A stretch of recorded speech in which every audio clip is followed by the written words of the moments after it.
Hey everyone, welcome to another episode of Hashtag Ask Jim, and welcome to the 20th episode.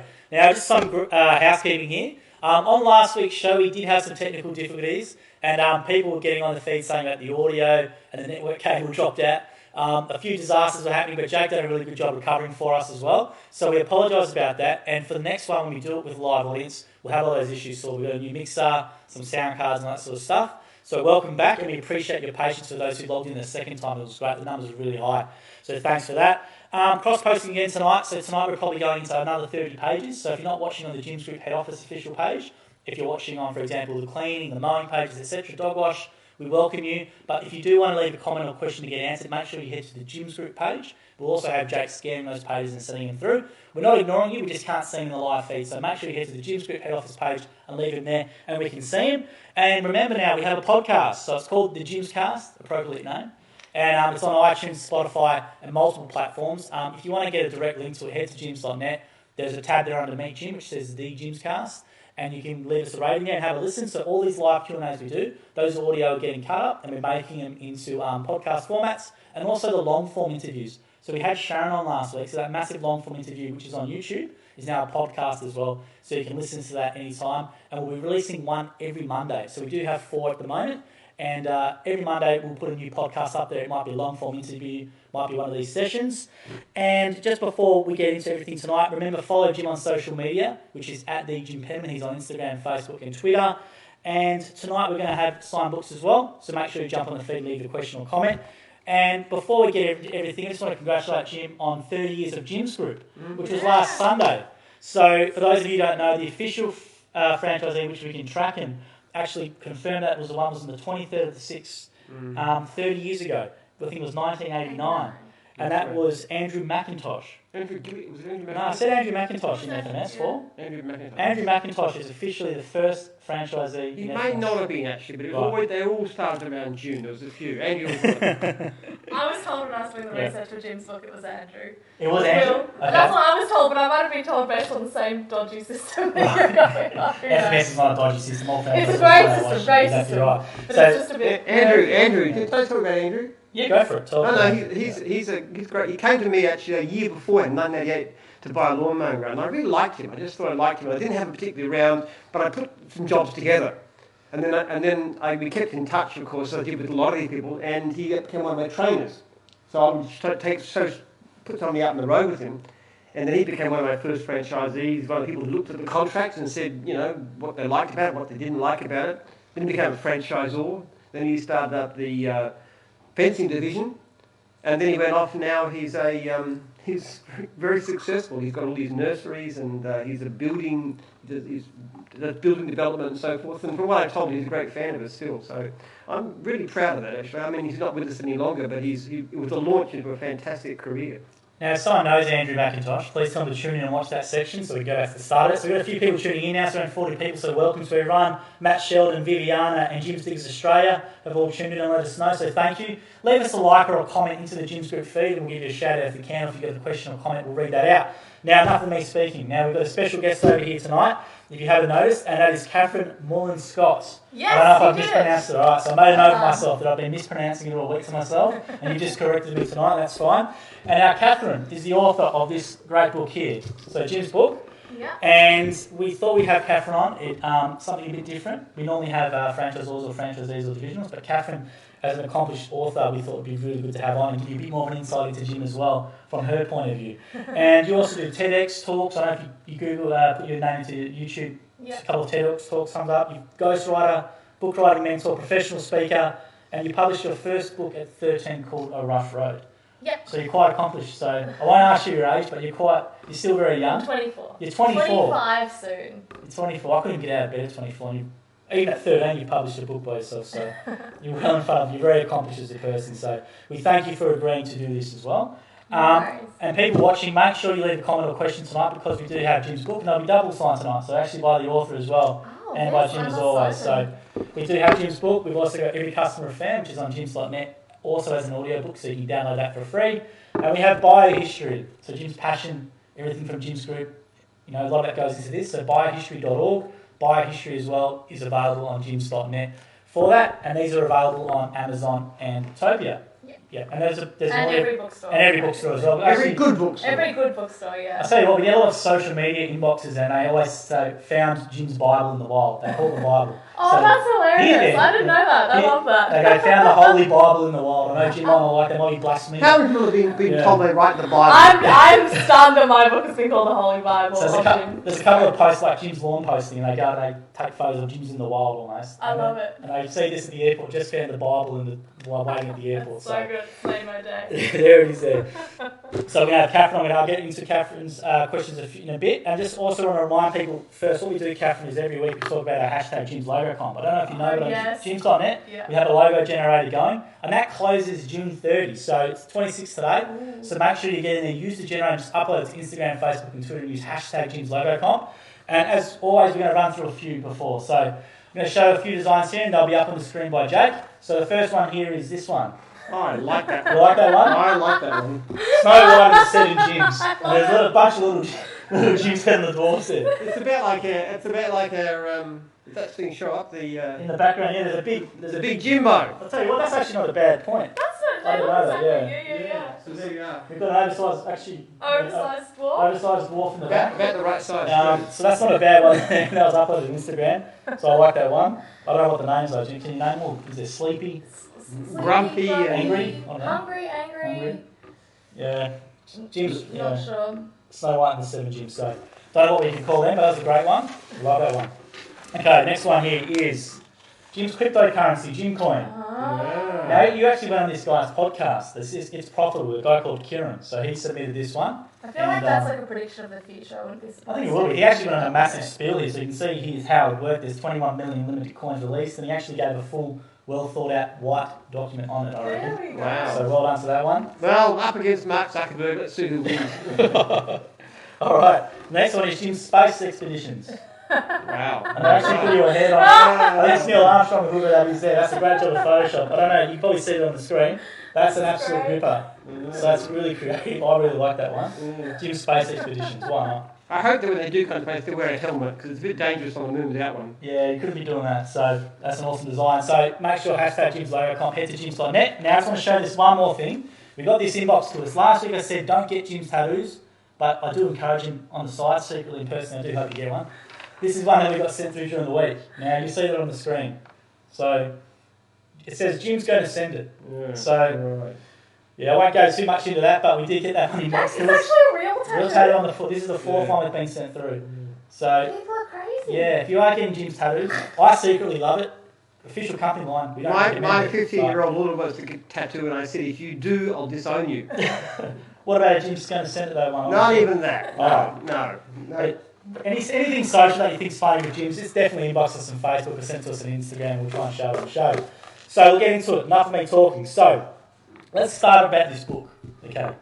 So can you just tell us a bit about the background, about maybe yourself, person with you, because you've written a book of 13, for example, a bit about your professional history, then we'll go into this project, which was your last one. Yeah. So that's a very big open-ended question. I could go on forever, but I'll keep it very short. So when I began writing when I was 10, I kind of started writing a novel in grade 5, and I got halfway through and then stopped. And then, prompted by a school project in Year 8, I wrote my first book, which was called The Rough Road, which is the story of a refugee's journey from Africa to Australia, and discovered I absolutely love writing, and I love writing books. And then it came out around my 14th birthday, and people started reading it, and they were like, wow, that's actually like a really good book, and they were really moved by it, and so many people bawled their eyes out when they were reading it, and they're like, you're quite a good writer. And it was the first time I got the idea in my head that I'm a good writer, and I had writer's block for the next 4 years, which was super fun. But yes, I've written a few more books since then, and this was my first biography, and this was a massive challenge, but super awesome opportunity. Also, just the research involved, I think, was the hardest part. Writing it was fun, but the research was a really big job. Did people talk to you? People that hated me didn't want to talk to you very much, did they? Some of the time it was one of two ways. People who hated you either didn't want to talk to me, or they just wanted to talk to me for a long time. It was like, Unload, yeah. So how many people did you actually interview for the whole book? Over 100. Over 100? Yeah. Well, and how long did that take to actually get them all? Oh my gosh, months. Yeah. But the turnaround for the project was actually quite speedy, in that I started on the 1st of January 2018, and it was sent to the publishers I sent it to my publisher for the edits mid-September, and then it was sent to the printers in November. Okay, wow. So with this book here, now if you've got any questions regarding the book, please put them in the Jim Script live feed. If you're watching on the other page and leaving them there, I can't see them at the moment, so just jump on there. But with this book, was there anything that, obviously this is a very open-ended question as well, was there anything that really did surprise you when writing this book to find out about Jim that you didn't know? Or? Well, I mean, I didn't know much about Jim at all, so I think I was probably surprised at some of the... There were some funny stories, obviously. I was probably surprised at some of the quirky, funny stories around, I guess, some social normities that Jim had just somehow bulldozed through or missed in different funny situations. Yeah. Haydar of cleaning shared a funny story when he was here at National Office and he was halfway through a conversation with Jim, and Jim spotted Lee, his wife, walking past and just kind of walked off to join Lee, and Haydar was finishing his what he was saying as Jim was just walking, and Haydar was left a bit confused. So there's some funny interactions. That probably surprised me. Yeah.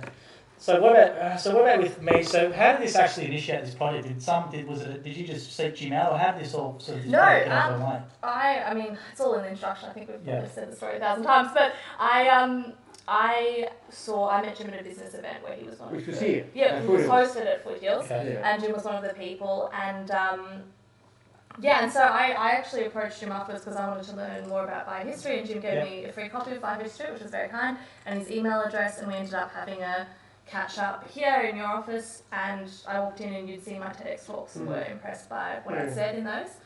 And initially we were just kind of chatting randomly about different stuff, and then I think over the course of I don't know how long, but Jim found out the work that I kind of do in books and was saying, I think maybe thinking about having a book that kind of combines my personal story and my business story and the research. And then we had one meeting, and when I was driving home from that meeting, Jim called me and said, actually, I think this should be a biography because it would be so much more powerful if it had the voices of people who hate me. And that's literally what Jim said. He said if it had the voices of people who hate me. And that's what I was very interested at that point, because I was like, he's willing for me to find out the truth, not just a nice glossy idea of the truth. So that's what got me really interested in the project. And part of the model we used was that biography of Elon Musk by, what was his name, Vance? Yeah, Ashley Vance. Ashley Vance, which is a really good book, actually. And you read it and you sort of get some sense of, what a great man he is. Truly great man. At the same time, he's got some pretty negative things about his character and what he's done over the years. Ashley did a great job. Yeah, that was the kind of what we wanted. Not that I'm as great as Elon Musk or anything close, but just that view of somebody who's achieved something. The true story. That's why, but it's not all sweetness and light. Yeah. Yeah. I don't think you've ever met anybody quite as socially maladapt as I am. I mean, really. Honestly, answer that. I don't think I had. No.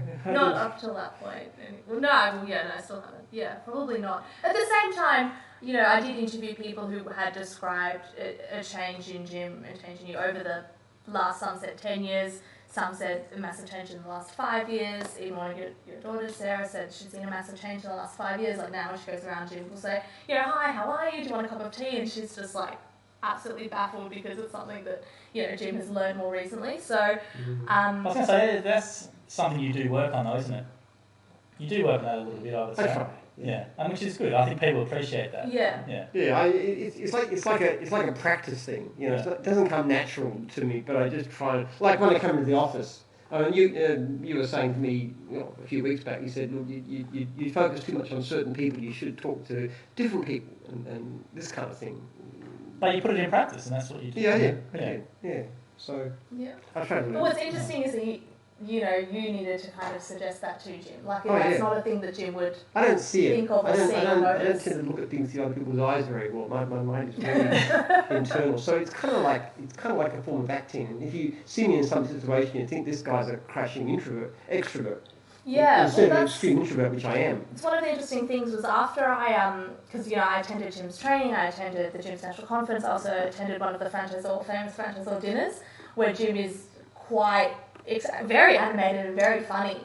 And I remember after attending that, my next interview for Jim for this book, I was saying, wow, like it was actually really amazing to see that side of you. You were really funny, you were cracking jokes, there was all this banter, you were doing all the riddles, everyone was engaged, the whole room was laughing, like you held the room, like you captivated everyone, it was really amazing. And your response was, oh no, I don't tell jokes. And I was like, no, you actually were like funny. Yeah. But for you at that time when I interviewed you, you were like, oh no, but it's all an act. Like it's all learnt, it's all rehearsed. It's like a learned pattern almost. Yeah, it's like a software, like an autopilot software program almost. Yeah, pastor of my church is like that. Senior pastor of my church, Graham Nelson. He has a wonderful way of greeting people as he walks through the church. And he's got a little joke and hand on the shoulder, and he's always got some sort of comment. He's brilliant at that. Yeah. But he is the most extreme introvert you could possibly imagine. He just loves to be by himself for a period of time. Yeah. So it's just the same thing. I've learned from him as well too. I watch what he does and say, how does he do that? What's he doing? What's he saying? How does he greet people? And I've got my own sort of what we call a life group, which is kind of like a Bible study group, which meets every fortnight. Men's group. I interviewed a lot of people from it. Yeah, I do the same thing there in a way. Not that I like those guys, and it's a good community, but it's something. It is a learned thing. You learn to act in a certain way. But you're open to it though. Like there's something like, for example, when I went and told you about that thing, like you listened to it, like you didn't. And you noticed next time I came into the office, I did actually make a point of speaking to different people. And I know they appreciate it, and that's something. That's the good thing about you though. Is at least you're obviously aware of that. Sort of maybe, let's say, lacking sometimes with that area, and you're open to the feedback. I try to do things. Like yesterday I brought, I made some bread in the bread maker and I brought that into the office just as a way of trying to, be a bit more social. I know you're playing squash with some of the boys now. You go down and play squash. Yes, that's right. That's fun. And Jim actually really seriously beats them all quite well. And for those thinking they're Jim growing the is games, so fit. Oh. Yeah, and for those thinking that's no, you wouldn't have thought. I played this guy called Viv, who's at the local club this morning, and he just. Actually, I managed to get one game off him and a couple of you, so I'm not too much, but generally he smashes me. He's so good. And I just staggered. I am worn out playing this guy. He is so good. But on the opposite, you flog all these guys in the office who sit over here. They're not throwing to you because you're the boss. Well, Andy's played about 3 games of squash in his life. But you got Craig over there who's quite fit. Played a few. Yeah, they're fit enough. You're around 27 years on you're smashing it. Yeah, well, it's sort of knowing where to hit it, because what I do is I get to sit on the tee in the middle of the court and I whack it down there and I whack it over, and he's kind of racing up and ball and just killing himself. They all call him the Wily Fox. He's got all these drop shots and all that sort of stuff. He's like the Roger Federer, where they're all like trying to skip back and run around and use their fitness, whereas Jim's just using the cunning little drop shots. Well, I know when I got a tour of your farm, again when doing research for the book, you had some people from the office doing a game stay at your farm, and you took us for a walk up the hill up to see that beautiful vantage point. And walking up that hill, Jim just powered up and could just chat the whole time, and everyone else was lagging behind and starting to huff and puff and getting exhausted and couldn't keep up, and it was just like a walk in the park. Like Jim was just like, whoop. And then I realised that despite the age difference, you are fitter than me, and that story. I think the boys might be practicing on their off time, because I think they're around 40-ish, and it's not, they're not doing it because Jim's the boss. They're actually generally getting flogged. So it might be a while yet. No, I always joke. It's amazing how much better I do when the mid-year pay increases are coming up. But I think they do try actually. And he's very competitive. They don't like to be beat. So you can see them trying hard. The first time he came back, and I did say, did you let him win? He goes, no, he's actually really good. They said he's a wily old fox. That's what he does. Drop shot and make him run around. So Jim is generally good. So if you do play squash, you're really good. Yeah. We do have a corporate membership, and I know there's some. We are hoping to get a racquetball court at this place. It's only been 2 years trying to get the council to agree to it. But when that's done, people who come to training are welcome to have a game with me. But racquetball is different from squash, but it's supposed to be better because you can hit off the roof and everything. Oh, cool. Yeah, I never played squash. It's really, really fun game. Yeah, cool. Especially if you're competitive like me and like Craig and the guys I play with. You really, really kill yourself to try and get to that board and pick it up, and you're racing around, and in the end of the game you just almost can't stand. It's really fun. Yeah, if you're a division or franchise, or you can play for maybe your monthly fees on it. But if you lose, you're gonna pay double fees, all right? So maybe I'm gonna pick my opponents. People are a lot better than me. They're actually in the club that we got. There's 5 levels, and I am probably a good level 4. 5 being good or bad? First is best, then second, then third, then fourth, then fifth. I'm probably a good 4th. Right. So by the standards of that club, I'm below average. So I don't know what it says about these other guys here. They're 10 levels or something below. They're not too bad actually. Yeah, Craig gets the occasional game off me. Yeah, I think he's going to be practicing a bit hard. They were going out to play today actually this afternoon. So I'm going to get some practice so he can. Fantastic. They didn't bring you on this one, no, they didn't. No, because I don't think you had a 2 No, I played this morning anyway. Oh, you played this morning. Alright, cool. So we've got a question here from Catherine that's come through the live feed, so I'll ask you now. Yeah. So you just go on here, Catherine, what authors through history do you admire and why? That's a really good question. It is a good question. I'm just totally going to go to my all-time favourite when you start bringing up history, so authors that are no longer around, because I'm just a total sucker for all of Jane Austen's novels. I absolutely love them. That's more of just the romantic in me. But I really, really love her novels, and what's very, very interesting is, she was a female author at a time being quite independent in the way she lived her life and having quite a lot of self-agency in a time when women just didn't do that kind of thing. I love that side of her.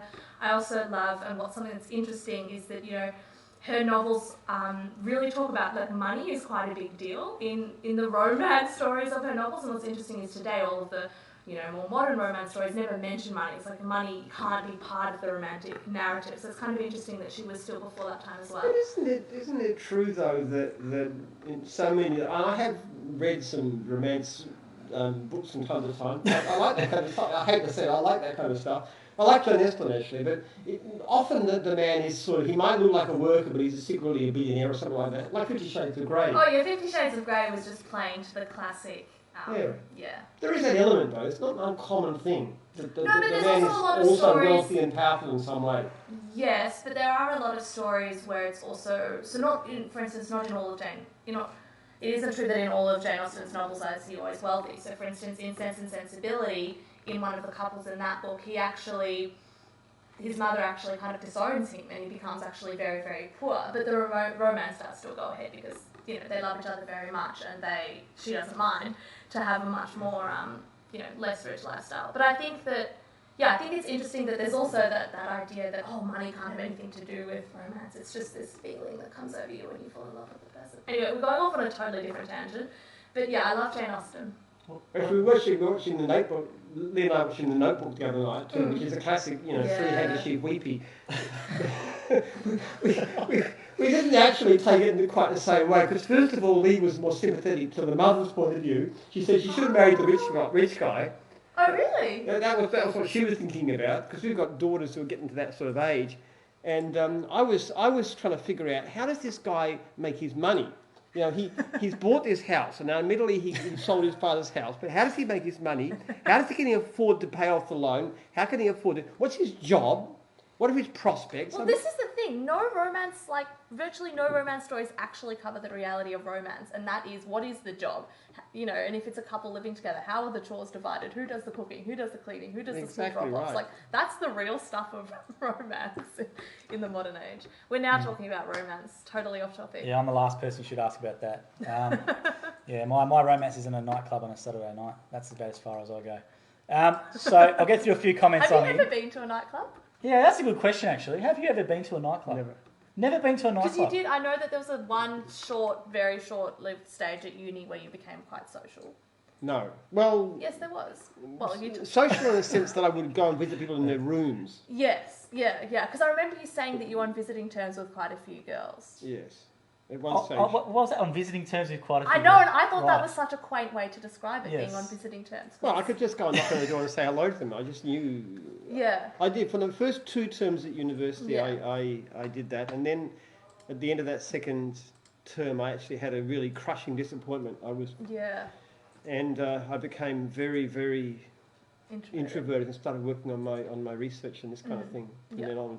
And then I became... But never a nightclub in that 2 terms. No, I've actually looked inside a nightclub once when I was in... Looked inside? What'd you do? You just look inside the door and just go, not the main board. Once in year 12, I was going to this sort of United Nations gathering thing in the city. Yeah. And I got to the wrong place, and I opened the door, and there was a nightclub there, so I just shut the door. That was the closest I've ever come to that. Do you remember what it was called at all?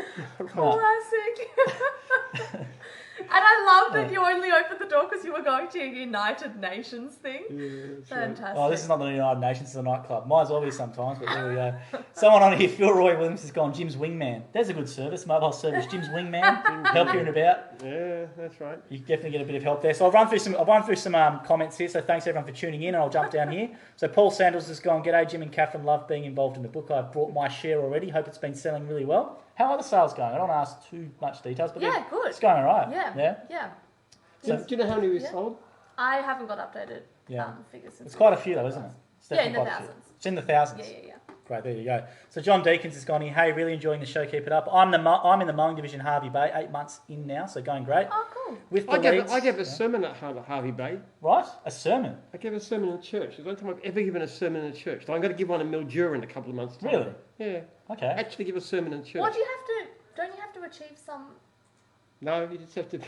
Yeah, remember this Jim. is the Bible now, right? Yeah. So Jim is going to give sermons on this. This is the Bible of Jim, and Jim is going to go, right, this is it, chapter 14, and then away we go. When I talk in the church, I probably give more of a true story. Mostly I sort of dampen down the Christian side of things because otherwise it puts people off the business message. But yeah, I do it. Yeah, I'm going up again to Mildura, give a talk to the men's group in the evening, and then I'll give a sermon in church the next day. There you go. I had no idea. It's quite funny because we've had some meetings before saying the one true church of Jim and that, and then actually Jim does do a sermon. Now he's done a sermon, now he's going to do another one. So I'll go run through this comment here. So he's gone 8 months in now, going so good with the leads. We can choose our territory. He goes, why not let us choose the job we want to take, i.e. reg, mow, once off mow, garden cleanup or rubbish. Sometimes I have time, he goes here, sometimes I have time for a mow but not a garden cleanup. So if you open your leads, it's pot luck what you might get. Might be able to service some of those leads which are now going unserviced. No, you can actually do that. What you can't do is distinguish between the mow once and mow reg. You can certainly take gardening or not take it. You can even exclude yourself from mowing if you like. Some guys just do landscaping or gutter clearing. So if you've got questions, give me an email, jim@jims.net. Yes. I'll go through it with you. Yeah, John, jim@jims.net. We also done a videotape that one of the lovely lady Stephanie in the call centre regarding Gyms Online. So we've actually done a video tutorial about how they do all the settings and that, and that will go out for every new franchisee in an email. So thanks for that, John. Franchisees often contact me for advice on all kinds of different things. Like there's one franchisee complaining about lack of work just a couple of days back, and I said, but you're not down for anything outside territory. So I immediately put him on all the areas and wrote back to him and said what I've done, because he wasn't making enough money, but he wasn't asking for it. Yeah. That's surprisingly common, that kind of stuff. That's a great question there, John, and it's good to see you doing really well in your first year. And as Jim said, you can email him jim@jims.net and he can help you out with your work requirements and your Zorkan as well. So thanks for that question you before, which got us on that nightclub tangent. I didn't know that would go there, but I'm glad it did. That's going to be great for some clips. All right, so Sue here's gone a true gentleman, Jim. You are a gentleman. You're reading romance. You're watching The Notebook with your wife. Like, I definitely wouldn't do that. But you're doing You that. always thought you'd. You haven't got a wife anyway. That's true, and there's a reason for that. Yeah, You always thought you'd fit the Victorian era well. Yes. That's quite a gentlemanly era. with the hats and the.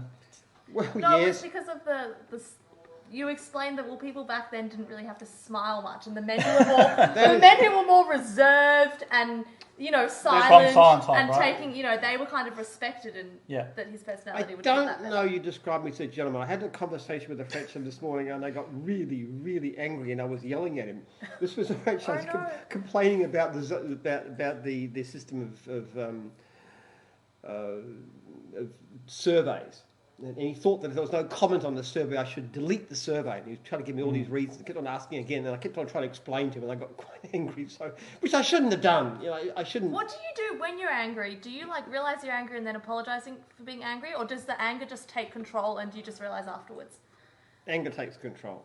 I have a very, very bad temper. I often just regret it afterwards. Do you send an email afterwards to say? Well, sometimes. Sorry.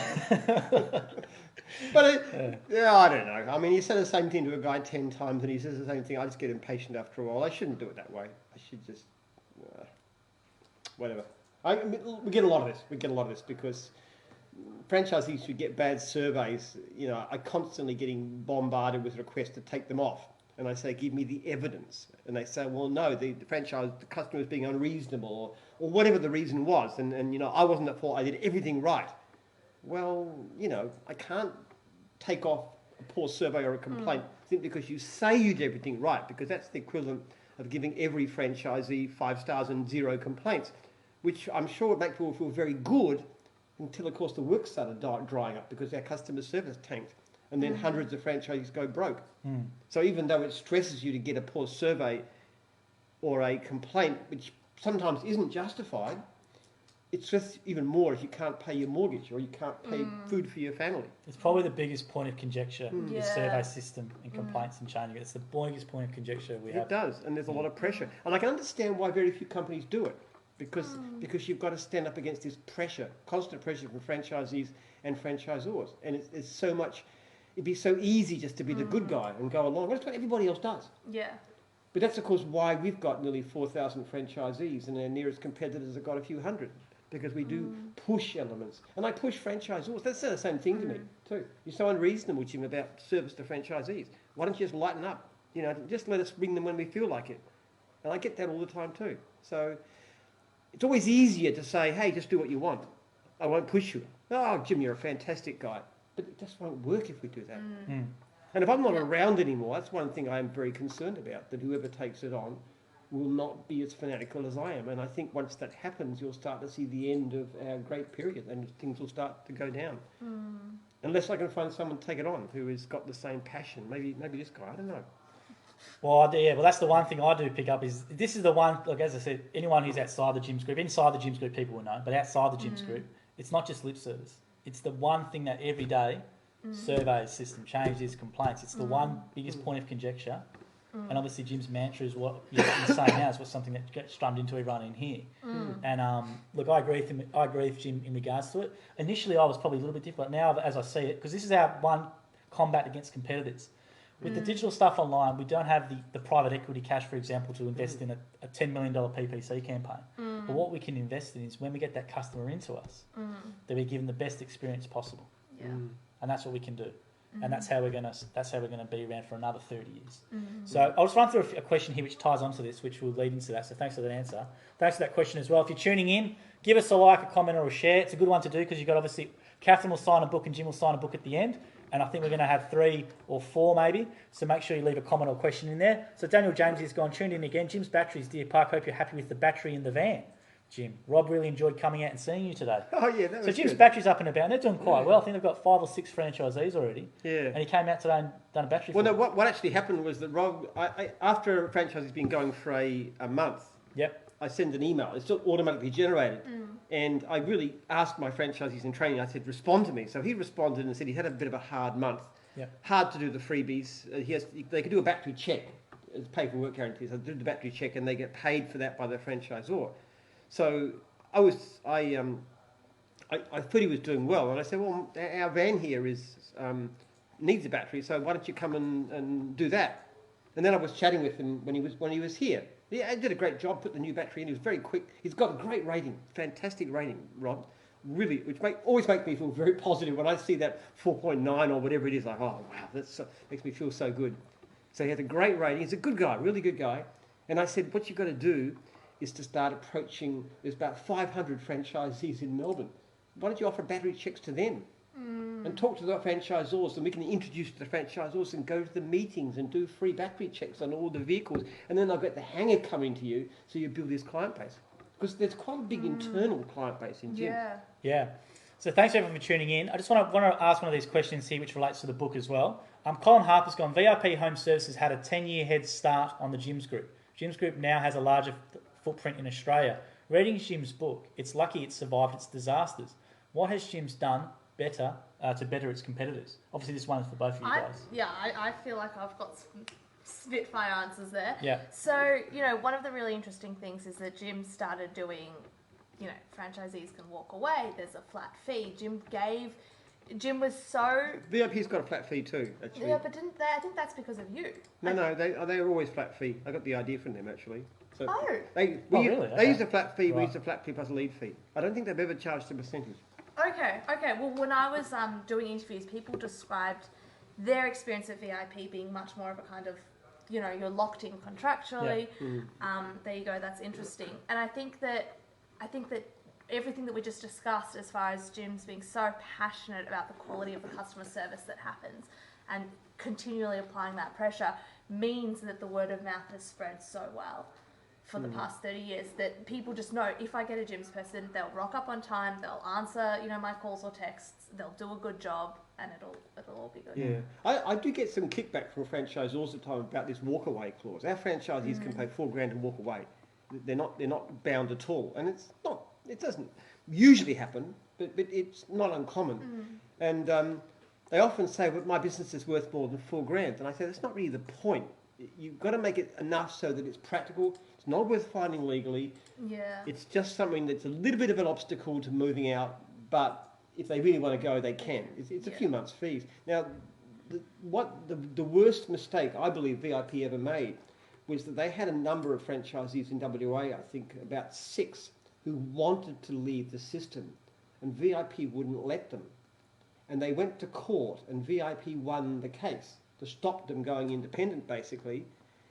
And then they went to the ABC and had a program on the investigators all over the country. They never recovered from that disaster.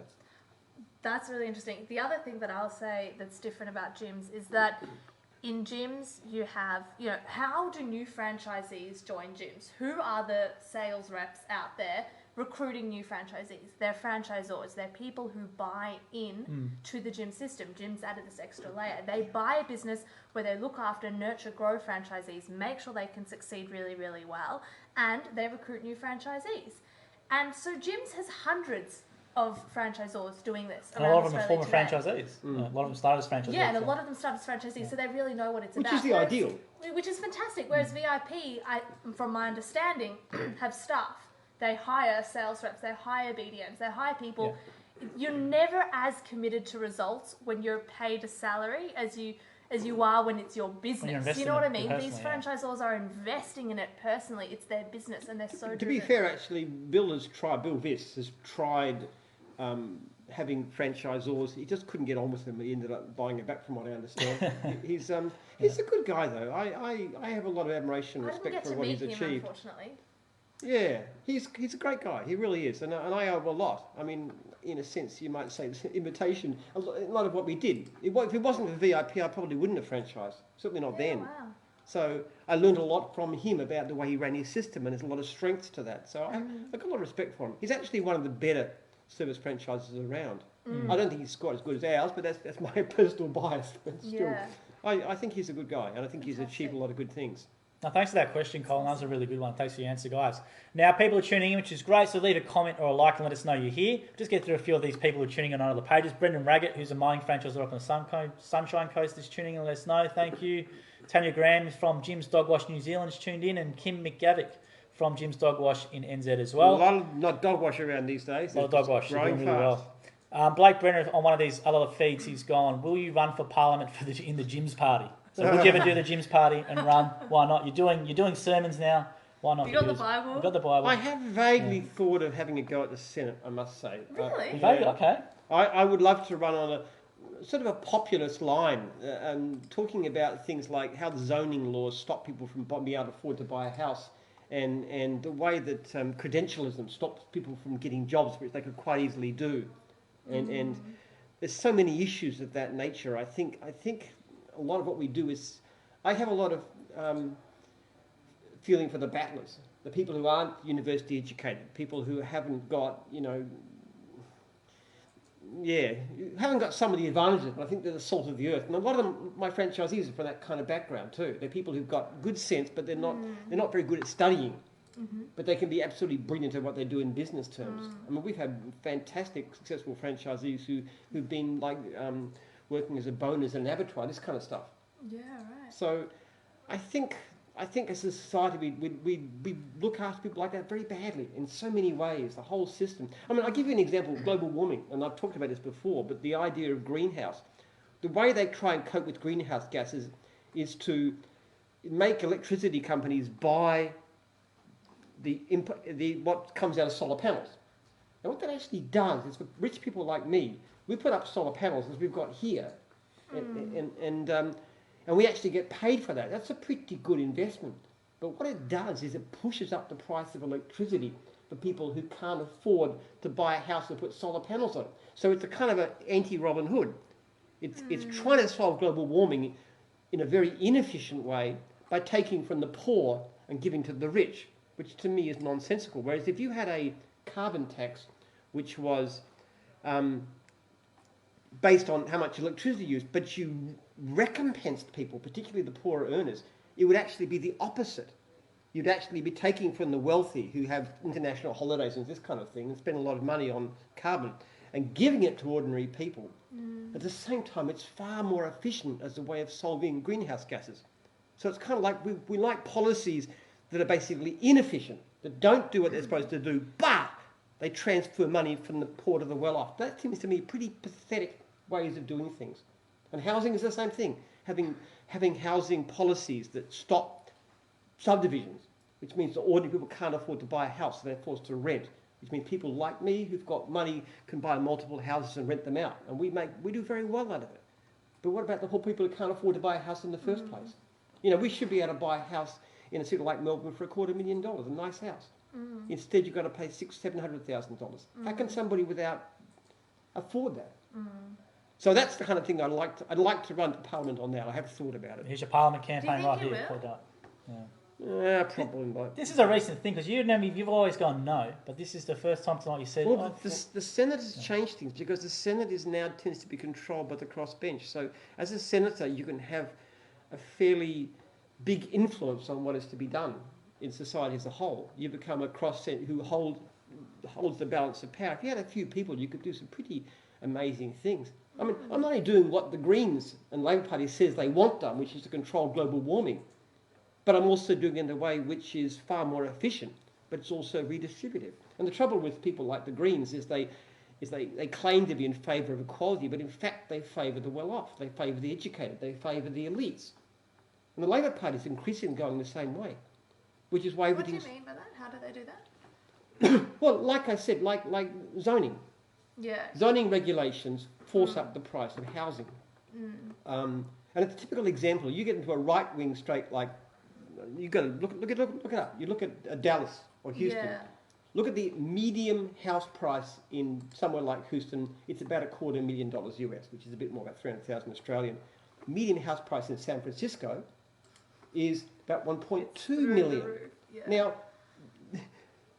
Texas is controlled by Republicans, and San Francisco is controlled by Democrats. Who's helping the poor?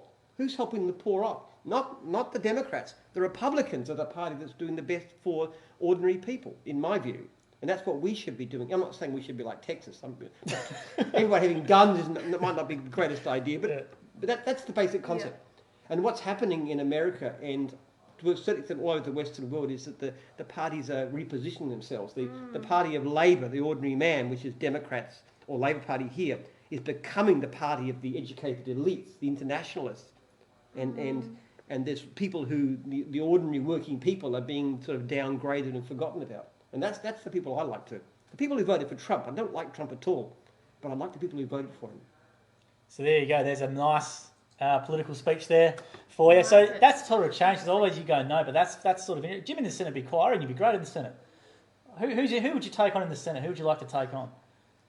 Let's call them out right now if they're watching. If someone knows him, tag him. No, I wouldn't take anybody on. I just want to go for the Senate. Is Clive Palmer still in there? Is he still falling asleep in there? No, I think he got... Penny Wong? No, they got nothing. Yeah. I love that. Did you see that billboard? Which one? What was that? Someone, a marketing agency in Melbourne, put up a billboard saying 60 million and seats. You should have gone to IKEA.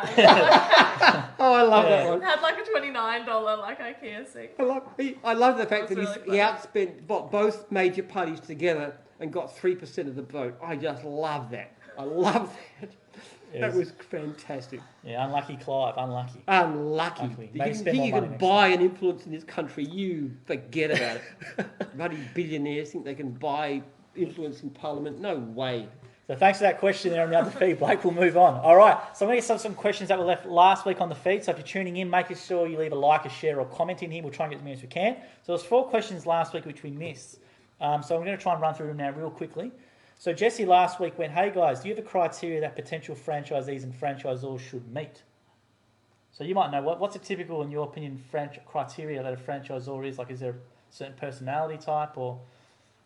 Is there any I sort don't of common think I'd things that be you identify? qualified to answer that. No. You just look for a person with some reasonable sense. I mean, you look for things like a fairly stable work history. Married with the mortgage and kids is good because they're more steady. Somebody who presents well, asks smart questions. Somebody who's got a good work ethic. We put them out on the road is often the best way of handling that. And you look at how they do. Do they work hard? Do they follow instructions? Like, if a guy is mowing a lawn, you're supposed to mow around the edge and then mow straight lines. That's how you do it. Now, if they're still mowing like this by the end of the day, well, they can't, they're not going to listen to you. Yeah. And that's the worst thing, actually. You don't need to be particularly brilliant to be successful in business, but you do need to be able to follow a system and not just be stubborn and say, I'm going to do it my way. That's definitely something some franchisors who I've interviewed, particularly Sharon as well, she said that her franchisees that struggle are the ones who start thinking that their way is better than the gym system. Yeah. And then they start doing really poorly, and then she has to re-educate them. If you really need to follow the system, call back in 2 hours, do this, do that, follow it, and then they start getting successful again. So the interesting thing about really top people like Sharon and Haydar is that they're quite humble in a way. They'll always listen. They're always working out ways. They'll get ideas from anywhere, and if they can change what they do and get better results, they'll do it. That's a common thread, what you just said there, Nick. Exactly a common thread. So thanks for that question from last week, Jesse. Ashneed as well, left one last week, said, hey, Jim, just wanted to know what your views on tackling franchisee to leads ratio? Question mark. That was the question. So maybe franchisee numbers to leads ratio.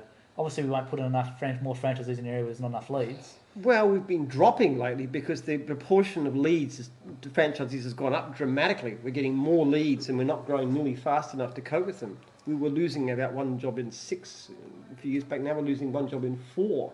So it's just... the funny thing about franchisees is this. When I had 50 franchisees in the whole world, back in the early days, my franchisees sort of came to me and said, look, Jim, it's been great to now, but we've got to stop. Stop, no more growth because we're running out of actual work. Now, the strange thing is, I got nearly 4,000 franchisees and there's far, far more work per franchisee. It's vastly easier to find work per franchisee now than it was then. Because one of the things people forget about is that we've only got a very small share of the market in effect. We'd have less than 1% of the trading market in this country. We seem very big, but we have a tiny fraction of it. And every time a trailer drives down the road or a van, they promote the business. Every time they pay their fees, they promote the advertising. So in actual fact, if you have 10 times as many franchisees, you don't get 5 times as much work. You don't even get 10 times as much work. You get 15 times as much work. Yeah. And it's the same principle. If you would talk to somebody about doing a TV campaign, which we don't do because they don't work very well, but they'll always tell you, don't put one ad. Yeah. Put 10 ads in. Repetition, repetition, repetition, repetition. So even if you can't afford the peak time, put 10 ads in the off time rather than one. And if you see the trailers or you see the vans again and again and again and again, and you see in the advertisements, you're far more likely to call. And that's what we've noticed. So it's not really... There's always a feeling... Franchisees sometimes get the impression that there's a limited amount of work and every franchisee means less work. Yes. But actually the opposite, and that's our overwhelming experience. The divisions we struggle to get work in are not the ones like mowing and cleaning and dog wash and test and tag where we've got a lot of franchisees. It's the new ones, the ones that aren't known. Yeah. Well, you'd think would be the opposite, but it's not. They struggle until people start to say, oh yeah, Jim's mobile tyres is worthwhile.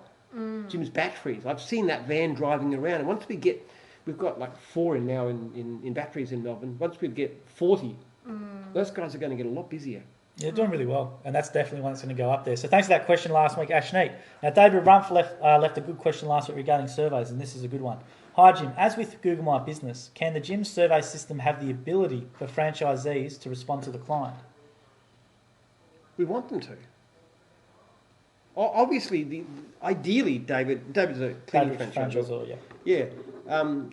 We love you to do that. If you get a bad survey rating from a client, particularly about quality of work, the one thing we really want you to do is to go back and go to the client and do whatever you can to satisfy the client. And in fact, if you do that and you tell me, and I get evidence, say an email or something from the client, I'll delete the survey, I'll delete the complaint, or I'll change it to something good.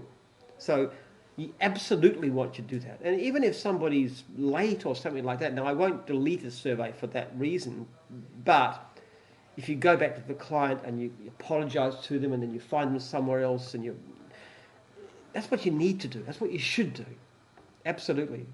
Yeah, that's true. I encourage franchisors to actually follow up complaints. We don't get a lot less than we used to, but we get far too many still.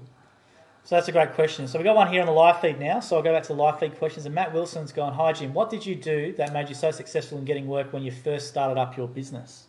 Oh, I just gave fantastic service. I was fanatical about making customers happy. I knew nothing about business. I didn't understand upselling. I didn't understand pricing. I knew nothing. I just had this emotional, extreme desire to see my customers delighted. And it goes well beyond any business sense. I just had that. I had it in spades. What about from doing the interviews and anything like that? Was there any clients or anything you interviewed from Jim's, or you couldn't get any? Not from those early days. Not from those early days, right? I couldn't find any. But I mean, I think the story that's in the book of when Jim was young and doing that work with his neighbour, Mr. Tapley, I'm not sure how to pronounce his name. He's a Tapley, Tapley, yeah, I think. You know, and you were carrying the stuff to the incinerator, and he came back and said, "Oh, you know, you dropped all these bits. I could have just done it better myself." And Jim described, you know, that being such a formative moment because that made him. He believes that's where that irrational, total obsession with doing a great job came from. He just felt so terrible for not having done a good job, and I think that it's really interesting. Like you know, you can look in the book. You can read about the different times that Jim did put in some marketing efforts, and often they weren't that massive, but that it was the word of mouth that really grew things in the early days. Because I remember you always say you just hate letting people down, right? And there's that's something that's always a common thread. It's the same thing with franchising, exactly the same pattern. I started selling lawn mowing rounds because I wanted people to be successful who dealt with me, and they became referrals. And then when my franchise started, I had the same idea. And one thing I did radically different, as you know, is I was selective. I didn't want people who were going to fail. There's like this lady who's I found out that she was actually buying a franchise for her son who couldn't find a job. And I spoke to her on the phone and I said, we can't accept this. He's going to fail. And I actually arranged for him to get a job with a couple of my guys. And he was no good. He couldn't do it. So, in fact, she would have spent $30,000, which she couldn't afford. She wasn't a wealthy woman, to have it blown down the drain. But I can't. I hate having my franchisees fail. It's the thing that upsets me the most still. So I'll run through some comments here. So thanks everyone for tuning in. So leave us a like or a comment or a share. So John Walsh tuning in from Jim's Pest Control Rowville. So hi John. We'll run down here. Jim's Meeming's back on a work break tuning in. So thanks Jim's Meeming for tuning in. Love your stuff. We'll go down here to a question from you. He goes, #Ask Jim. Who are the entrepreneurs of ancient history? And what did they do that maybe inspired you? Of ancient history. That's a pretty... We haven't had that one. I like that question. That's a good one. You don't normally associate the word entrepreneur with ancient history, no. Never. Well, I don't know very much about them. I know something about Crassus, who was at one time the wealthiest man in Rome. And one of the ways he did this is Crassus actually had his own fire brigade, because in ancient Rome there was no organised fire brigade. So these investors had these big flats called insula, which were quite profitable, but they were always catching fire. And what would happen is that one of these would catch fire, and Crassus would turn up with his fire brigade, and the guys said, put up the fire, and he said, no, you sell it to me. So he'd buy it at a really knockdown rate, and then he'd put out the fire, and he'd own this thing. That was one of the... Are you serious? That's one of the things he did. So I'm not sure I use him as a business exemplar. And there's a story when he died, he was so notorious for being greedy for gold that he was captured by the Parthians in this expedition to try and conquer the East, and they poured molten gold down his throat to say, there, have enough. Oh, really? Yeah, so he wasn't a nice man. He was an ally of Caesar. He was, and at one stage, yeah. Wow, that's a pretty awful way to die, isn't it? Well, it wasn't nice, but he did a lot of bad things, that guy. He wasn't all that ethical. I don't know, Catherine, is there anything you want to add to that? I've got nothing I can add to that. I can't say that my knowledge of ancient history is as good as Jim's. I don't think anyone's is. For those watching for the first time, Jim obviously has a PhD in history, and that's why we love the history questions, because Jim can use that knowledge, use that degree. Who asked that question? That was you up here on the live feed here. So, I like that one. That one. So that's a good one here. So I'll run down here. So Sue's gone vote. Let's vote Jim into Parliament. Yes, start up something online, petition, get Jim into the Senate. We'll get him to run. Mike, now there's a question here from Mike Davenport, who's in this book. But did you interview Mike Davenport? Yeah, Mike Davenport, who was Mike on the mic at the 3 weekly live shows, does a great job, and he's our trainer at Jim's. He goes, "What made you go on Tedx?" Which is a question for you. Oh, me? Yeah. Oh, I didn't seek it out, actually. So I started doing courses when I was 16, when I was in year 11, that were business and speaker training courses, and I met someone there who saw me speak at these courses and thought I was quite good and had a bit of a natural knack for it. And he knew the curator of Tedx Melbourne, John Yayo, and he actually connected us saying, "Hey, John, I think you should do a really great talk." So thank you very much to Paul for making that introduction. That's how it happened. So what are those two? You've done two that are on YouTube, so if people punch in your name, and we'll put that in the end and stuff. If anybody's interested, just email me and I'll give you a link to them. Yeah. Definitely. Yep. Okay, so what were those? Maybe just give me a bit of a summary. Maybe one of those. What was one of them talk? I think one was like funnel of greatness or something like that. So one of them was about the concept of the funnel of greatness, and a lot of people think I made this up. I totally didn't, and I explained in my talk that I totally did not make it up.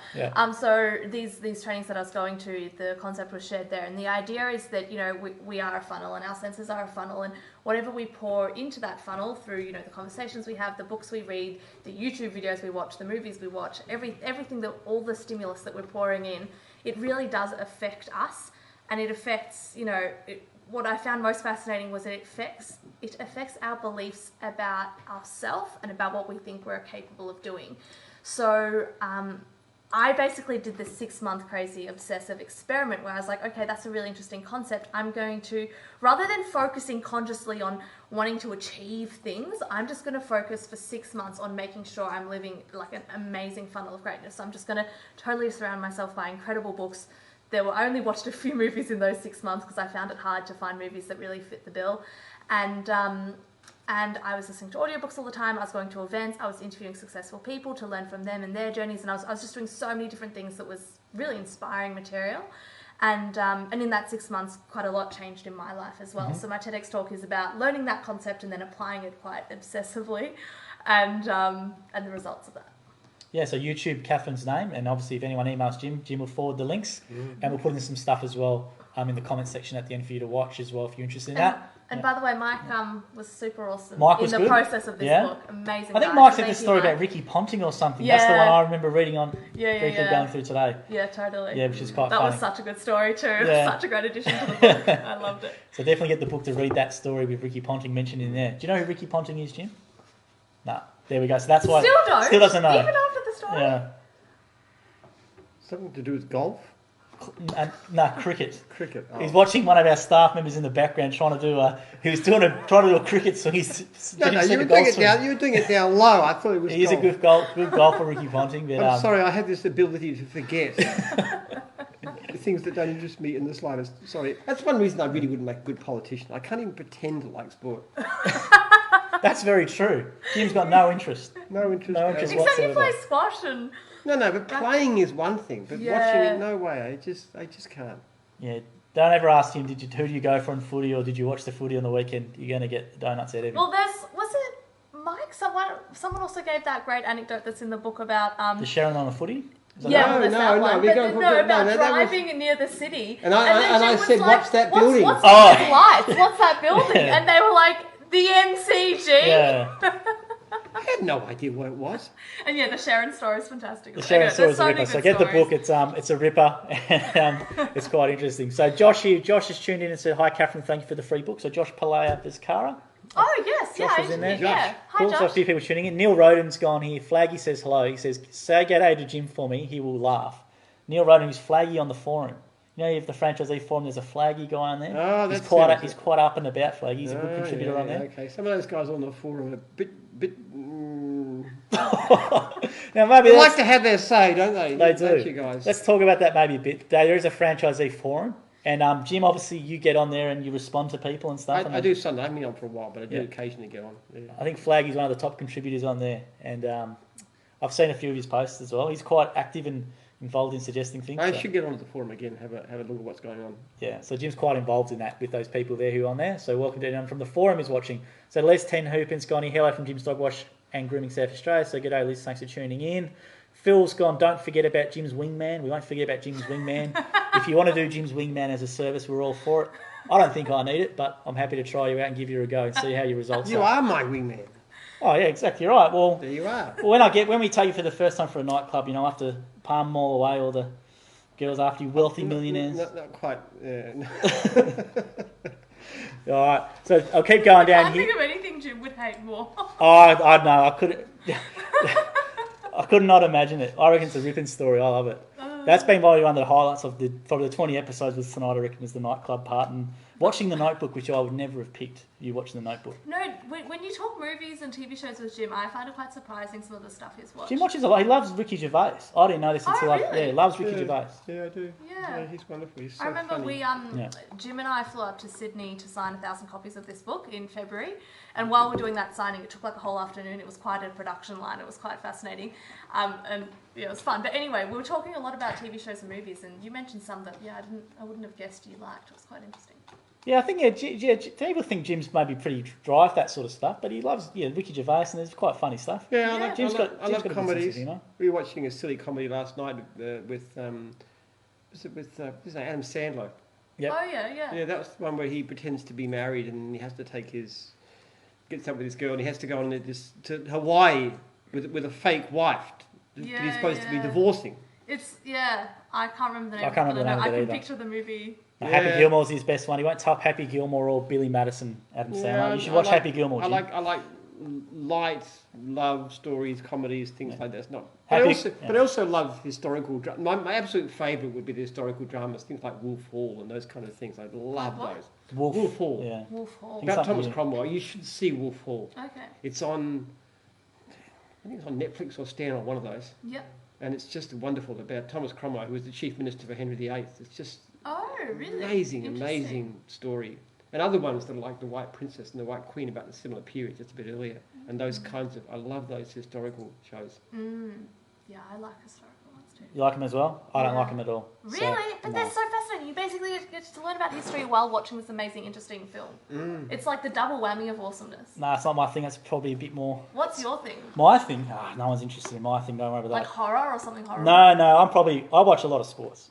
I watch a heap of sports docos. Do you watch I watch any sports. esports? No, I don't watch esports. Okay. No. I've just discovered that's this whole other subculture world. That, Esports is huge. It'll be the biggest thing probably in the next 50 years, I reckon. yeah. It's already is pretty big. You got millionaires playing Dota and all that sort of Yeah, stuff. yeah. But the irony of it is, you love sport, you're basically a cripple. Yeah, thanks, Jim. I'm basically a cripple. Yeah. You're hobbling around the office all the time. I've got a pretty stuff. I nearly lost my leg, Jim, and you can't call me a What cripple. happened? I had a pretty stuffed knee, so I had a knee reco which went off the rails. I got a staph infection and a bone infection. Yeah. So I ran 6 surgeries on it. Yeah. Yeah, I know. Six I shouldn't surgeries have on been your about knee. it. So when Jim goes, "Oh, I can't play you because you're a cripple in squash and whatever," I'm thinking to myself, "Oh, if only I had my legs." Or I'll tell you what, there might be a few elbows swinging and there might be a few shirt fronts. I tell you. But the funny thing about it is just about everybody in this office who should be playing squash, Paul had some sort of injury and Craig did his ankle and stuff, and then all these people who I'm surrounded by cripples. This is what he says. This is what he says. He comes in and says, "Yeah, I can't play anyone. You're all crippled. You know, all the time injured and this and that." No, it's all in good fun. Do you get injuries? Are you ever crippled? No, never. Jim's a machine. He doesn't. He keeps in good shape. He I doesn't. don't know how. I never injured myself in any way playing sport. Yeah. So Flaggy, Neil Roden's gone here. Well, that went well. It went well. I think Jim secretly, you love getting involved in the forum. Obviously, you like that sort of challenging stuff, and you can get involved. Yeah, I do. Keep it up, Flaggy. Just got to try and control my temper while I Keep it up. Liz has gone. Blended is the movie, Jim. So I think that is the movie. It's called Blended. Blended, yeah, that makes sense. Thank you, Liz, for tuning that in. The one that Jim was talking about, the Adam Sandler and the family. I would say it's the best Blended. film of all time. Yeah, blended. Okay. I loved. Oh no, so she goes, "Sorry, it's Just Go With It." Yeah, that's what I was thinking. Just Just Go go with With it. It. Yeah, I thought it was Right. Just Go. That's the couple. But I had actually in my mind. preferred. We watched a version of Jane Eyre the other night. That was On really Netflix? really good. I watched Yeah. it a few weeks ago. Yeah, I love it. I love Jane Eyre. That's me a too. very very moving story. I don't like love stories. People hop into bed on their first. I don't comprehend that kind of thing. Do you like Pride and Prejudice? Yeah. 'Cause that's Yes, my I favourite. love Pride and Prejudice and Sense and Sensibility. I love Jane Austen films. Actually, I haven't read the books for quite some time, but the films BBC does I such really good like them. Yeah, I love that Jane Eyre. I watched that not long ago. To me, I like the old-fashioned kind of thing where people just, end with a kiss. This kind of stuff. You don't have to show the rest of Says it. the man who got engaged after 10 days. Yeah. I guess that's probably. Well, we have had Well, that's the whole point. You see. 10 days. I don't hop into bed with people. Like if I want to hop into bed with them, I've got to marry them first, which partly accounts for why I haven't been so successful all the time.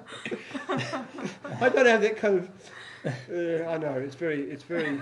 Having 3 divorces isn't exactly fitting with my whole aim in life. I can tell you that. We have had Jim's marriage counselling as one of the logo comp submissions. Yeah, he's like, don't ask me. Don't ask me about Jim. You've had a very successful marriage with Lee, though. Oh, this has been very successful. I think Lee is incredibly extraordinary. Credit for that. Yeah, we've amazing. She is just. I just. How could I be so lucky? It's like a good dream. It's just like I'm going to wake up and find it's just some wish fulfillment fantasy. 19 years. Yeah. 18 years. 8? We just passed our 18th anniversary. In fact, this month was 18 years married. Oh, okay. We had Lee on, I think, a couple of weeks ago. So if you want to watch that episode, guys, click into the videos and you can see Jim's wife there. That's a really good episode, actually. I really enjoyed it, especially stuff about the cooking. We won't go back into that, but that was quite funny. So I'll run through a few comments on. I just want to point. She is a good cook. It's just that I don't want to eat the food she likes for herself. That was all I was. Yeah, just the Szechuan stuff. You didn't like the chilies and stuff like that. So Lee is a really good cook. It's just that Jim doesn't like the chilies, so that's all good. So I'll run through a few comments here. John Egan's gone, go Bombers. I agree with you, John. I'm a Bombers man. Let's go Bombers. Hopefully they beat Joey G. Tomorrow with Marty Gleason coming back. They'll be a lot better. So Neil Roden's gone here. Darren Dwight says hello to Jim. He helped back in the old Hallett Cove days. So hello there to Darren. Now, Liz has gone, did you watch Game of Thrones, Jim? Yeah, I watched the first episode. I wouldn't mind watching the rest, actually. It's sort of interesting. I found it so violent. I thought it'd be right up your alley, Jim. I thought you would love that Game of Thrones. It'd be more interesting if it was the actual Wars of the Roses. Right. It's a little bit improbable. You have this vast wall that guards the north. It's sort of loosely based around the Wars of the Roses, actually, the conflict between the House of York and Lancaster. So I watched the first series, and it was okay. Actually, if we got HBO or something, I'd probably watch the rest. Yeah. I saw it in the video store today, actually, where they had a video store. There's still a video store getting around. Not a video store. It's actually where they sell videos and things. And there was a box set of 1 to 7, like JB Hi-Fi. The DVDs, one of those. Yeah. And they had a box set. And I was thinking of buying it. It's $144, and it's a bit expensive. So I'm incredibly stingy, as is well known. Well, this is one of the interesting things. You're very stingy for your personal things, but you're very happy to experiment on business. Oh, on business, yeah, exactly right, Catherine. That's what people don't understand. Like, Jim might not give you $2 for a sausage sizzle, but he might give you $500,000 for a business. I give you lunch on Friday. Thank you very much. That's very true, and I'll take that back. But on business, you're right. It's very. Yeah. If it's a believing is an idea of business concept, if it's business or if it's science, something. yes, but on personal spending, I really don't. I don't believe God gives us money to waste on ourselves. I think He means us to use it. It's put in trust. Yeah, that's a really good one. So Mike Davenport's gone. He just signed up Steve Bowles. I hopefully pronounced that right in the ACT. Give him a warm welcome to the group. So welcome, Steve. Welcome, Steve. Maybe to Mowing. Now I'll run through here. Neil Roden's gone. How's the Volvo? I think it's in the scrap heap, isn't it? The Volvo. Yeah, it would be worn out and gone. I wear my cars out or give them away to somebody. Like I gave one to my sister and one to my daughter, and apart from that, I just wear them until they fall to pieces. I think you've seen you driving the Nissan Navara around now, which is a bit different for you. The Ute, the blue Ute. You've driven that a few times. No, that's only because my car was in getting fixed. Right. So here we go. We've got a question on one of the live feeds here, which has gone. Melanie Garvey's gone. How do people find towing the dog wash trailers? Are they tricky to drive with? Well, I think that's on the Jim's dog wash feed, so they can tell you. To my knowledge, I think they're fine. People driving the Jim's dog wash trailers. Well, most of the dog wash people are women, actually, so they do seem to pull fairly well. Obviously, it's not so much driving the trailer; it's backing it that's the issue. Backing trailers is a challenge. I was not too bad at that when I was mowing lawns. You got quite good after a while, but it's quite an art to back a trailer. And then Sue last week has gone on the questions here. She's gone, what about Jim's beauty spa / retreats? Oh. Eva, would you ever do that? No. Because it's site-based, right? We don't tend to be good at site-based. Yeah. So that's a great question there. So what we'll do... But mobile beauticians and personal trainers, because we've got personal training, all those companies we love to do. We want a business where you go out to somebody. So if you want to do that, give us a mobile model. Yeah, and that's a question we always get. Why don't you do this? And they're always site-based businesses. It's mobile, come to you. I know that the healthcare stuff, we really like aged care services and all that sort of stuff where they go out to people in their homes is something we really want to do. So if anyone knows anyone, please get that one involved. The irony is that people see us as doing like everything, like Yeah. we completely understand everything, but in fact we are extremely narrowly focused business. We work on service franchises where somebody goes out and offers a service to a customer at their location. And they're all very similar. It doesn't really matter whether it's bookkeeping or dog wash or cleaning or conveyancing or whatever it is. They're all very much the same kind of thing, the same kinds of contracts, the same kind of customer service, same kind of fee structures. They're very, very similar. So we're actually a quite specialised business. And when we tried other things, it doesn't work. What would you like to see, Catherine? What would you think would be the next thing? What can you see that's come? I don't think I'm as creative as all the different people creating Yeah. gyms.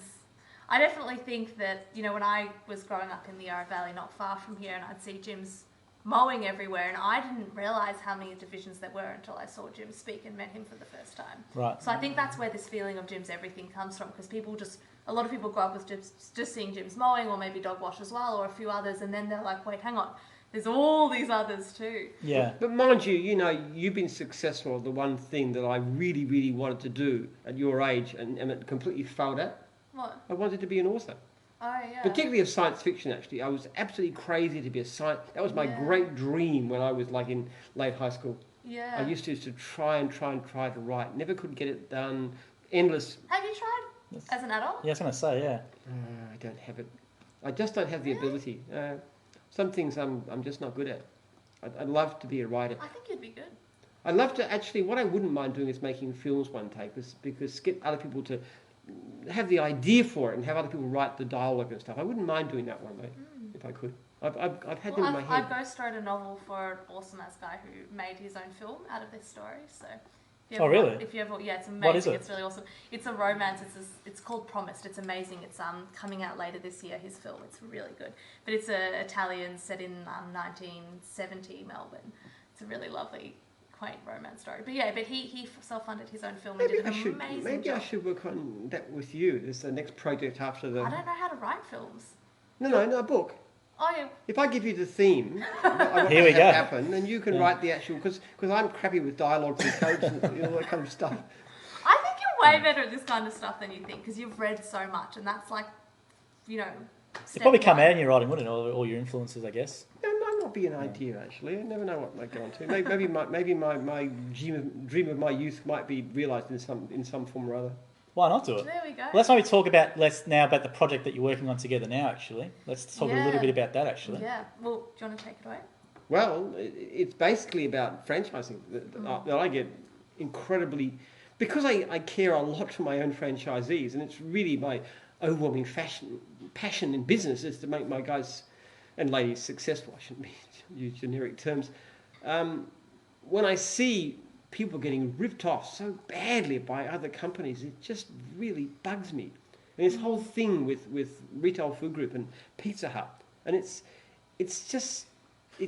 evil what they've done. People who've put hundreds of thousands of dollars, committed years of their life, they've been financially destroyed by these dreadful systems. And what's dumb about it is that it's pathetically useless as a way of doing business. Yeah. I mean, Pizza Hut's basically destroyed. Mm-hmm.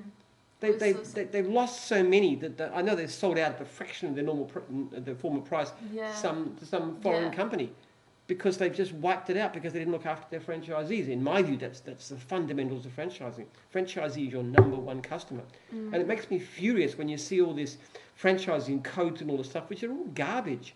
The franchising code is...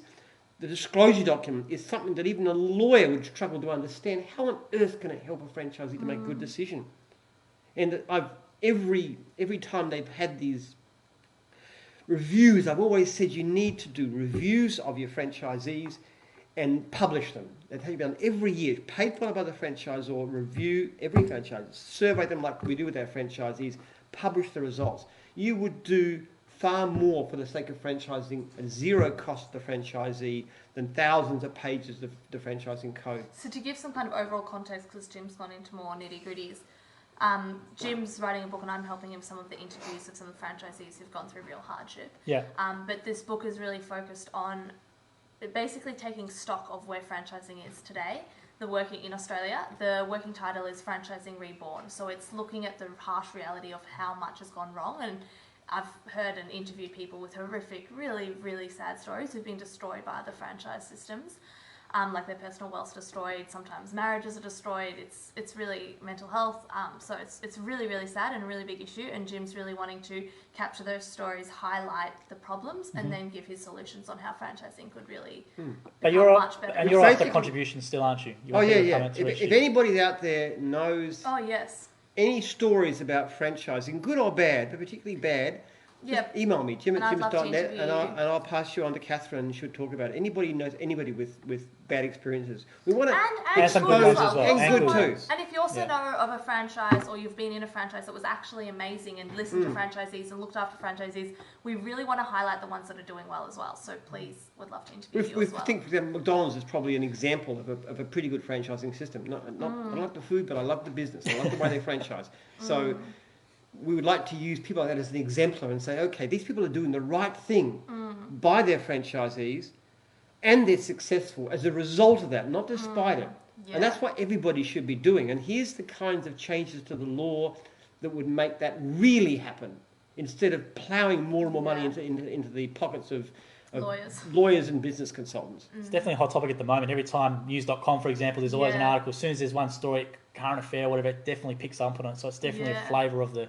There are simple ways to protect people. And a lot of the ones we've trialled in gyms, like the surveys and like walk-away clauses and in terms of site-based franchises, things like stopping franchisors from raising the rents arbitrarily. They just have no control. Everything is written. Everything is controlled by the franchisor, and we don't do that at gyms. And that's why I think the single major reason why we're successful is because we look at it from the point of view of the franchisees.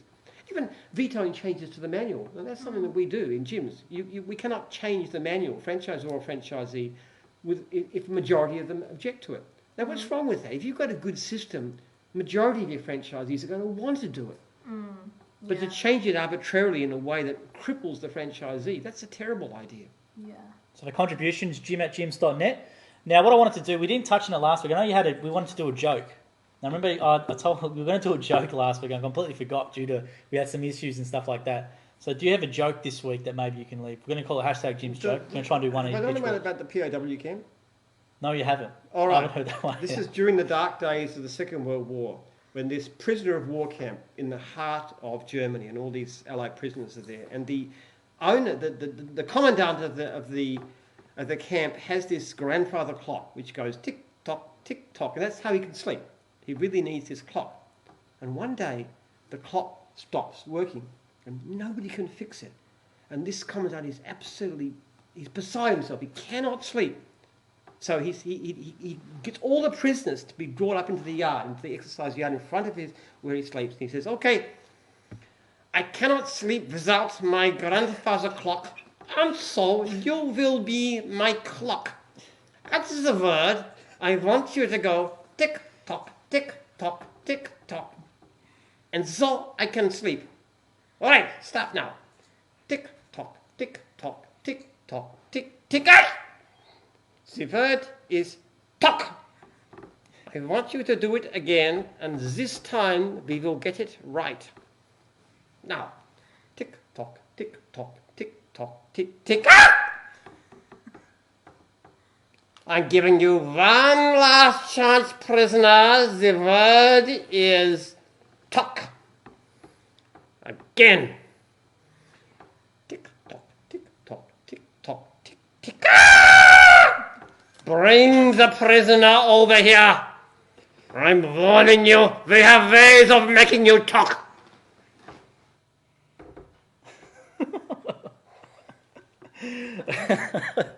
I didn't expect that one. I haven't heard that one. I haven't heard that. I didn't expect the accent as well.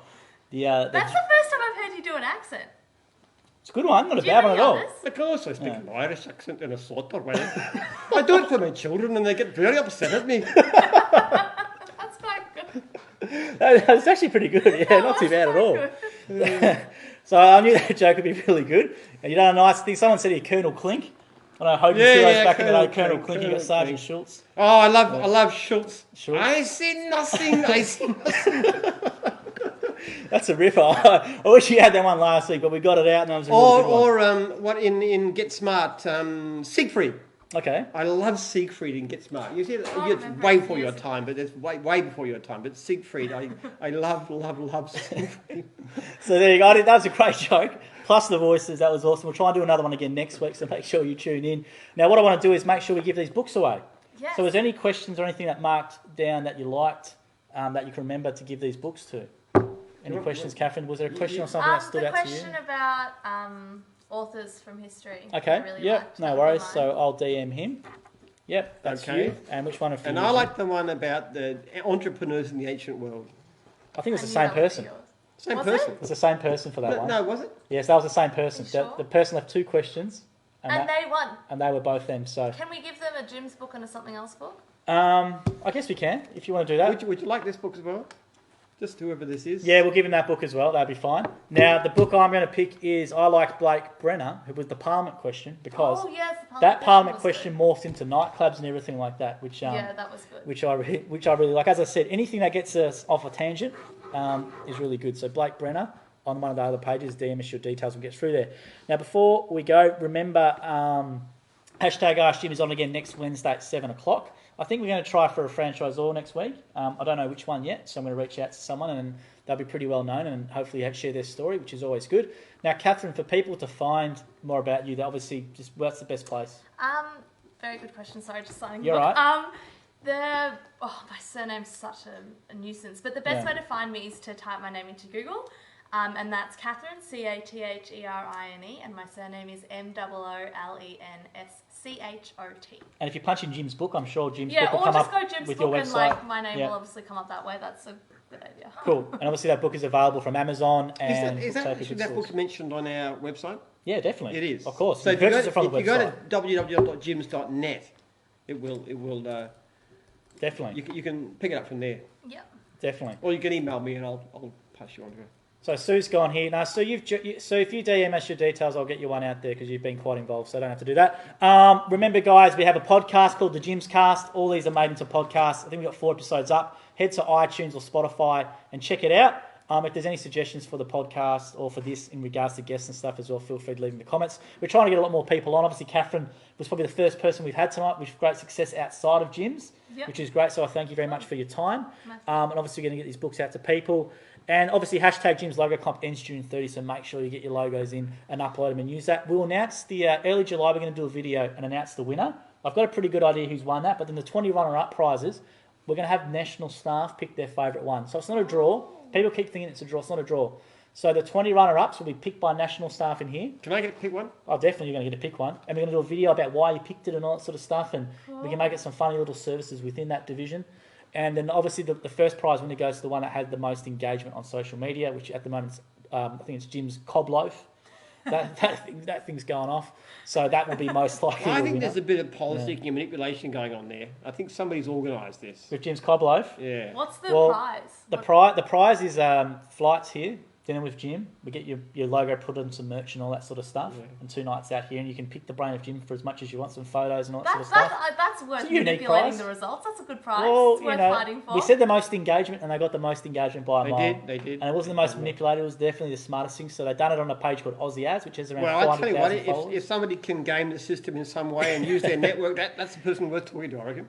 Exactly right. So they're most likely going. The 20 runner-up prizes, that's going to be really cool. So everyone's got a good chance of winning that. They're all going to be signed books as well. So sign books to those people, and we'll do the announcement in early July about that, and we'll notify you. So thanks again, Catherine, for tuning in. Much appreciated. And thank you again tonight, Jim. This was I love this one. This is probably one of our best ones. We've had nightclubs, we've had the Notebook, we've had we've had jokes about POW in German times, and we've had accents and Scottish. We had everything. So I can't wait to see the clips of this post. So thanks everyone for watching. We'll be back again next week at 7 o'clock Wednesday via this page, and welcome to everyone on the other page as well watching. So until then, good night and thank you very much. Yeah, see you later. See you later.